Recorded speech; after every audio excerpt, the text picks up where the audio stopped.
नाक रगड़ेंगे भिखमंगे, पैर पकड़ने के लिए आएंगे आपके, कैच निकट जाएगी इनकी।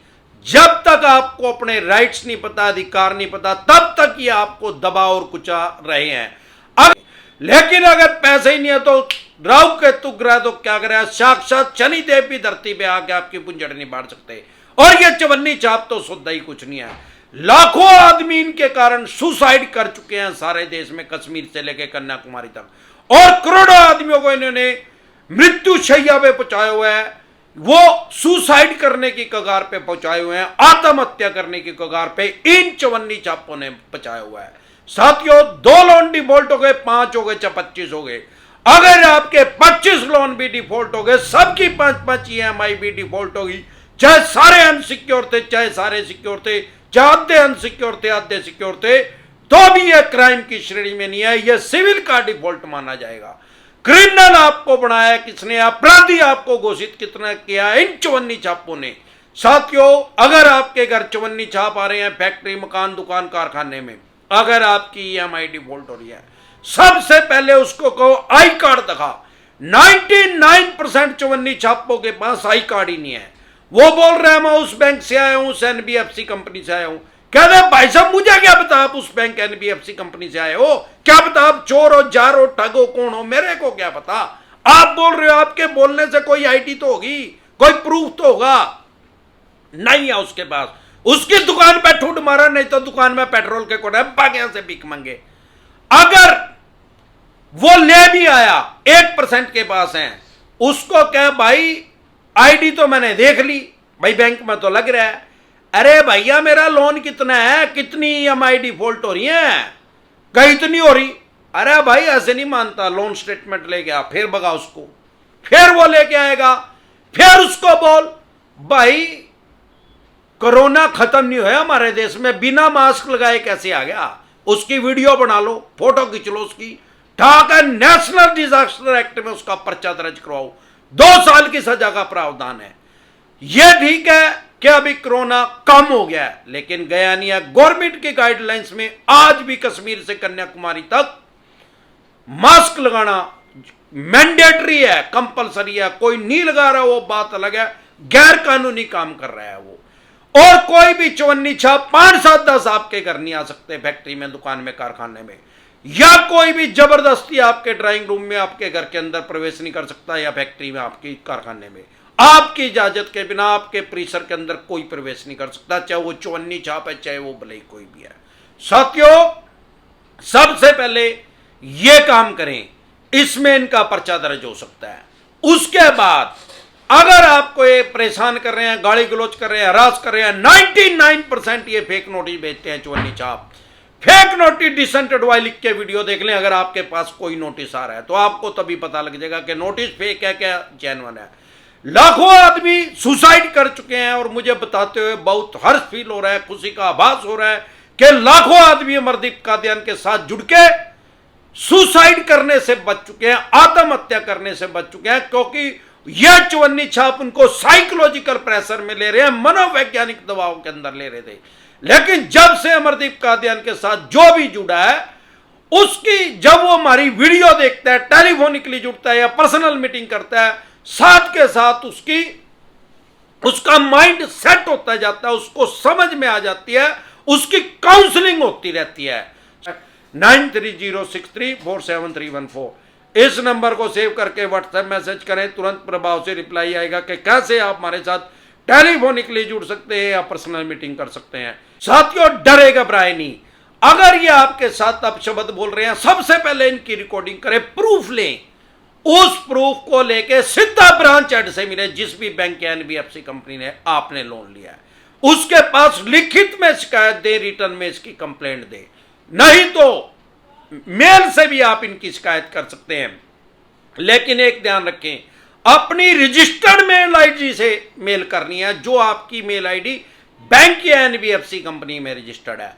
उसमें पूरी डिटेल में लिखें कि भाई मेरी ये जेन्युइन प्रॉब्लम है, इस वजह से मैं आपका पैसा नहीं दे पा रहा हूं, लेकिन ये डेमोक्रेसी है, वर्ल्ड की बिगेस्ट डेमोक्रेसी है, दुनिया का सबसे बड़ा लोकतंत्र है, इन भीखमंगों ने इसका मजाक बना रखा है, क्योंकि आम आदमी को अपने राइट्स और अधिकार नहीं पता। वो अपने आप को खुद से क्रिमिनल समझ रहा है, खुद से अपराधी समझ रहा है, इन चवन्नी छापों के दबाव में आके। सबसे पहले ब्रांच हेड के पास इनकी कंप्लेंट करें, मेल के द्वारा भी कर सकते हैं, सीसी में रीजनल हेड को और जोनल हेड को भी ले दें, और उसको यह भी लिख दें, भाई मैं कानूनी कार्रवाई करूंगा, तेरे को भी कोर्ट में बुलाऊंगा कभी तू ज्यादा चोट हो रहा है। ये चवन्नी छाप मेरे पीछे किसने लगाए हैं, बता मेरे को किसने लगाए हैं, गैर कानूनी तरीके से रिकवरी करने के थ्राइट किसने किया है तेरे को, ये आगे अपशब्द बोल रहे हैं, तो किसने इनको थ्राइट किया है? मैंने इस बैंक, आपके बैंक के एनबीएफसी कंपनी से लोन लिया, इन भिखमंगों से लोन लिया है क्या मैंने? ड्यू टू प्रोसेस चल, कानूनी कार्रवाई कर मेरे ऊपर। अगर वो फिर भी काबू में नहीं आए तो उसके बाद आपको पास कहां जाना है, वो सारा रिकॉर्ड रखे इनका, उसके बाद सीधा इनकी नोडल ऑफिसर के पास कंप्लेंट करें, और वहां पे भी सारा डाटा वो सारा उसको दे। अगर वहां से भी आप, जब आप ब्रांच हेड के पास जाएंगे वहां कंप्लेंट करेंगे, 70% चांस है कि चवन्नी छाप वहां से आपके पीछे हट जाएंगे। फिर आप अगर नहीं हटे तो आप नोडल ऑफिसर के पास फोन करें। हर बैंक और एनबीएफसी कंपनी के पास नोडल ऑफिसर है, रजिस्टर्ड डाक से भेजें या मेल करें, लेकिन उसका प्रूफ जरूर रखें। अगर आपको वहां से भी संतुष्ट नहीं है, सर्टिफाई नहीं है, पहली बात तो 80% चांस है कि आपका वहां से काम हो जाएगा। अगर वहां से भी नहीं हुआ तो सारे देश के लिए एक बैंकिंग अंबुड्समैन बना दिया गया है आरबीआई द्वारा, बैंकिंग लोकपाल एक बना दिया गया है। सारे देश में जितनी भी बैंक और एनबीएफसी कंपनी काम कर रही है, जो भी वित्तीय संस्थान है, किसी की भी कंप्लेंट आप वहां कर सकते हैं जो गैर कानूनी तरीके से आपके रिकवरी की कोशिश कर रहा है। वहां पे आपको 90% चांस है कि वहां से रिलीफ मिलेगा, क्योंकि वहां से मेल आएगी उन चवन्नी छापों के पास और उस ब्रांच हेड के पास कि भाई इसके साथ गैर कानूनी तरीके से कैसे रिकवरी कर रहे हैं। और बैंकिंग ombudsman के पास इतनी पावर है, अगर इन्होंने आपकी फाइनेंशियल स्थिति खराब की है, आपकी कोई फाइनेंशियल लॉस हुआ है इनकी वजह से, जैसे कि एक महीने में कई बार ईसीएस लगाते हैं, बहुत सी एनबीएफसी कंपनी तो 25-25 बार भी ईसीएस लगा देती है। ऐसे इनके पास कोई राइट्स, कोई अधिकार नहीं है। अगर आपका कोई फाइनेंशियल लॉस हुआ है तो ombudsman के पास इतनी पावर है, 20 लाख रुपए तक की आपके पैसा वापसी दिलवा सकता है। अगर 20 लाख रुपए तक का लॉस हुआ है तो आपको कोर्ट में भी जाने की जरूरत नहीं। अगर आपका इनकी वजह से फाइनेंशियल लॉस नहीं हुआ, मानसिक प्रताड़ना हुई है, तो भी 1 लाख रुपए तक का पेनल्टी उनके ऊपर लगा सकता है ombudsman। अगर आप वहां से भी संतुष्ट नहीं है तो आप आरबीआई में इनके खिलाफ जा सकते हैं, आरबीआई में कंप्लेंट रजिस्टर कर सकते हैं। दिक्कत परेशानी कहां है? अज्ञानता की वजह से, लोगों को नॉलेज ना होने की वजह से डायरेक्ट कोई ombudsman के पास जा रहा है, कोई सीधा जोनल हेड के पास जा रहा है कंप्लेंट करने, कोई सीधा आरबीआई के पास जा रहा है। पहले कानूनी प्रक्रिया को समझे। भगवान ना करे आपने किसी को थप्पड़ मार दिया या आपको किसी ने थप्पड़ मार दिया तो सीधा डीजीपी साहब के पास कंप्लेंट करवाओगे क्या? डीजीपी साहब जो होते हैं वो पुलिस का सबसे बड़ा ऑफिसर होता है सारी स्टेट का। अब आप जिस भी स्टेट में रहते हैं को थप्पड़ मारने की कंप्लेंट वहां करवाओगे? अरे भैया, नियर बाय पुलिस थाने चौकी स्टेशन में आपको कंप्लेंट करनी पड़ेगी। अगर वहां से आपका काम ना बने, आपकी कार्रवाई ना हो, तो आप एसपी साहब के पास जाएंगे, वहां से ना हो तो डीआईजी साहब के पास जाएंगे, वहां से ना हो तो आईजी साहब के पास जाएंगे, वहां से ना हो तो आप डीजीपी साहब के पास जा सकते हैं, वहां से भी ना हो तो आप कोर्ट में जा सकते हैं। लेकिन ऐसा नहीं है कि डायरेक्ट डीजीपी साहब के पास चले जाएं। ऐसे ही बैंकिंग की भी एक प्रक्रिया है। जब भी कोई आपको परेशान चवन्नी छाप कर रहा है, सबसे पहले उसकी ब्रांच हेड के पास, उस ब्रांच में आपको कंप्लेंट लिखवानी है। यह नहीं है कि डायरेक्ट चले जाओ, वो वहां से फिर आपको वहीं भेज देंगे। तो आप इसको प्रक्रिया को समझे। अगर वहां से भी आपको नहीं रिलीफ मिली आरबीआई से, आपको लग रहा है कि मेरी संतुष्टि नहीं है, मैं सर्टिफाई पूरा नहीं हूं, तो आप कंज्यूमर कोर्ट में जा सकते हैं। कंज्यूमर प्रोटेक्शन एक्ट 2019 में अमेंडमेंट हो चुका है, बदलाव हो चुका है कंज्यूमर प्रोटेक्शन एक्ट में 2019 में। अब वो कंज्यूमर के, ग्राहक के और भी ज्यादा हित में आ गया है। पहले क्या था कि अगर आपने केरला से कोई लोन लिया तो केरला में जाके ही आपको कंज्यूमर कोर्ट में केस रजिस्टर करना पड़ता था। मान लो आपने कोई प्रोडक्ट भी केरला से खरीदा और अब आप जम्मू कश्मीर आके रहने लग गए हैं, क्योंकि मोदी साहब ने धारा 370 हटा दिया, कोई भी आदमी जम्मू कश्मीर में जाके प्रॉपर्टी खरीद सकता है। अब वो आप वहां जाके रहने लग गए हैं, चाहे आपने 100 रुपए का कोई सामान खरीदा है केरला से, आप जम्मू कश्मीर में उसके ऊपर केस रजिस्टर्ड कर सकते हैं। यह कंज्यूमर प्रोटेक्शन एक्ट में जो अमेंडमेंट हुआ, बदलाव हुआ है 2019 में, उसने आपको ये राइट्स और अधिकार दिए हैं। ऐसे ही कोई भी बैंक या एनबीएफसी कंपनी अगर आपके साथ गलत कर रही है और आप आरबीआई तक भी चले गए हैं, तो भी आप सीधा कंज्यूमर कोर्ट में केस कर सकते हैं। फिर चाहे भले आपने लोन केरला से लिया हो, आप जम्मू कश्मीर में कर सकते हैं। आपने गुजरात से लिया, आप हरियाणा में रहते हैं तो हरियाणा में ही कर सकते हैं। उनको वहां आना पड़ेगा। वो ये नहीं कह सकते कि भाई मैंने लोन यहां दिया था तो ये यही मेरे ऊपर केस करेगा।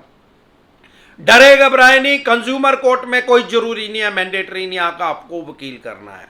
आप खुद से भी अपना केस लड़ सकते हैं और वहां पे आपको कंपनसेशन भी मिलेगी, मुआवजा भी मिलेगा। नाक रगड़ेंगे भिखमंगे, पैर पकड़ने के लिए आएंगे आपके, कैच निकट जाएगी इनकी। जब तक आपको अपने राइट्स नहीं पता, अधिकार नहीं पता, तब तक ये आपको दबा और कुचा रहे हैं। अगर आपके किसी भी यार प्यारे रिश्तेदार को कोई भी दिक्कत परेशानी लोन से रिलेटेड आ रही है, अगर भगवान ना करे वो आत्महत्या की कगार पे पहुंच गया, आप एक बार हमारी वीडियोस के पास पहुंचेंगे तो 100% चांस है, 100% चांस है कि आत्महत्या का विचार उसके मन में कभी आएगा नहीं। इसी तरह की या किसी भी तरह की कोई भी दिक्कत परेशानी आपको या आपके किसी भी यार प्यारे रिश्तेदार को लोन से रिलेटेड अगर आ रही है, तो YouTube के सर्च के ऑप्शन में, अगर आप मेरे को Facebook पे देख रहे हैं तो हमारा एक चैनल है YouTube पे डिसेंट एडवाइस के नाम से, YouTube के सर्च के ऑप्शन में वो प्रॉब्लम लिखें, आगे डिसेंट एडवाइस लिखें, तुरंत प्रभाव से आपकी समस्या का समाधान हो जाएगा। फिर भी कोई दिक्कत परेशानी आए तो आप वहीं कमेंट छोड़ सकते हैं। जब भी मैं ऑनलाइन होता हूं मैं जवाब जरूर देता हूं।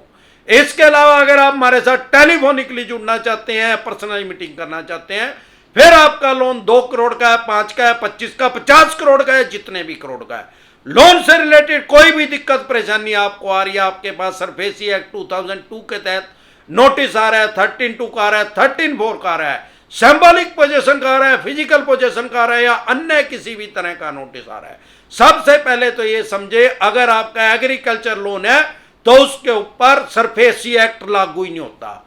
अगर आपके 50% पैसे जा चुके हैं ईएमआई के, तो आप डीआरटी में जा सकते हैं, ये भी कोर्ट का नाम है। अगर आपके 25% भी पैसे गए हैं तो भी आप डीआरटी में जा सकते हैं, उससे कम भी गए हैं तो भी जा सकते हैं। लेकिन डीआरटी कोर्ट एक, वहां पे भी जज साहब बैठते हैं, वो एक राशि निर्धारित करेंगे कि भाई इतने पैसे देके कम से कम 25%, या जो वो डिसाइड करेंगे, तो आपका केस वहां कंसिडर किया जाएगा। आप वहां से संतुष्ट नहीं है तो आप डीआरएटी में जा सकते हैं, वहां से नहीं है तो आप हाई कोर्ट में जा सकते हैं, वहां से भी संतुष्ट नहीं है तो आप माननीय सुप्रीम कोर्ट में जा सकते हैं, माननीय सुप्रीम कोर्ट के दरवाजा खटखटा सकते हैं। वो सबके लिए खुला है, सारे देश के भारत के नागरिकों के लिए खुला है। फिर आपका चाहे कोई भी धर्म है, कोई भी जात है, उससे कोई फर्क नहीं पड़ता कि आप अमीर है क्या गरीब है। आपको कोई भी दिक्कत परेशानी लोन से रिलेटेड आ रही है तो आप हमारे साथ टेलीफोनिकली भी जुड़ सकते हैं, आप पर्सनल मीटिंग कर सकते हैं। लोन से रिलेटेड जो भी आपके पास डॉक्यूमेंट्स है वो सभी लेके आप मेरे से पर्सनली मीटिंग कर सकते हैं, या टेलीफोनिकली भी एडवाइस ले सकते हैं। उसका क्या प्रोसेस है, आपकी स्क्रीन पे कमेंट बॉक्स के अंदर नंबर आया हुआ है 9306347314। इस नंबर को सेव करके व्हाट्सएप मैसेज करें, तुरंत प्रभाव से रिप्लाई आएगा कि कैसे आप हमारे साथ टेलीफोनिकली जुड़ सकते हैं या पर्सनल मीटिंग कर सकते हैं। एक बार जोर से मिलकर नारा लगाएंगे, समझ गए? जय ससुराल वालों की।